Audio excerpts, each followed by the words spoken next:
Are weeds stealing your time, energy, and harvest, even though your no-till soil looks richer and more alive each season?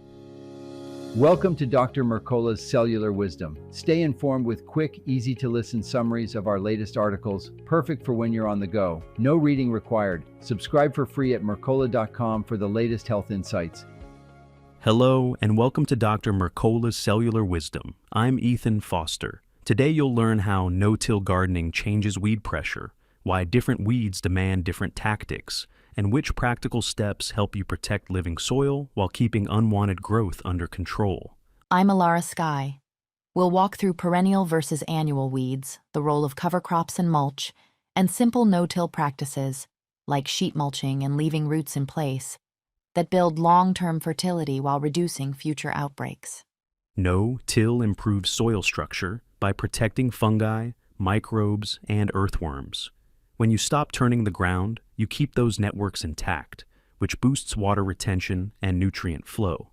The trade-off is that undisturbed soil leaves seeds at the surface where light and space help them germinate, and deep-rooted perennials aren't chopped up by tillage. That's why identification comes first. Perennials such as bindweed, Bermuda grass, Johnson grass, and Canadian thistle spread through underground rhizomes. Pulling the tops doesn't solve the problem because stored energy underground drives regrowth. Tilling can amplify the issue by slicing rhizomes into fragments that each form new plants. For those perennials, covering and patience work better than quick fixes. Opaque tarps that block sunlight force plants to deplete their underground reserves.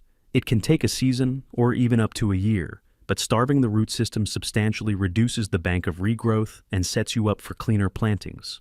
Annual weeds behave differently.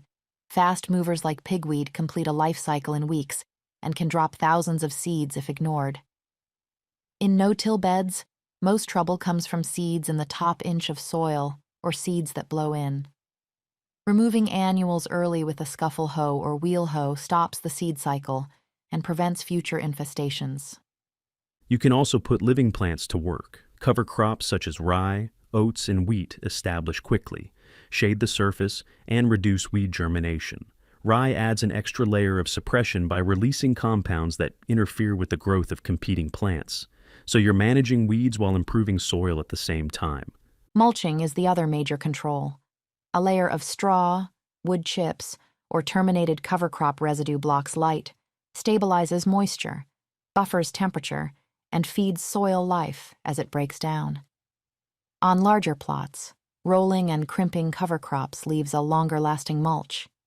Mowing speeds decomposition, but requires more frequent applications. Converting to no-till doesn't require heavy machinery. You can lay down cardboard or newspaper to smother grass and weeds, then build fertility from the top with compost, straw, or aged manure. Over time, earthworms and microbes carry organic matter downward, creating a richer profile that relies less on added fertilizer and irrigation. Once beds are established, planting and care get simpler. In spring, you can plant directly into the layered system without breaking it apart. Mulching around seedlings with compost or straw suppresses new sprouts, conserves moisture, and keeps temperatures steadier, which means fewer hours weeding and more consistent growth.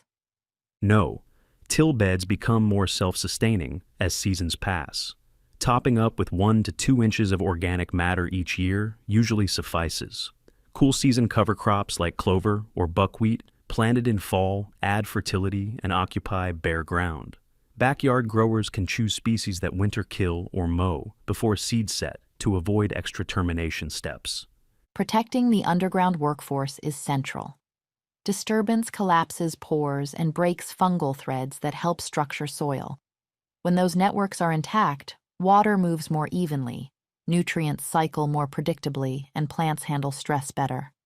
Less disturbance means stronger roots and more resilient growth.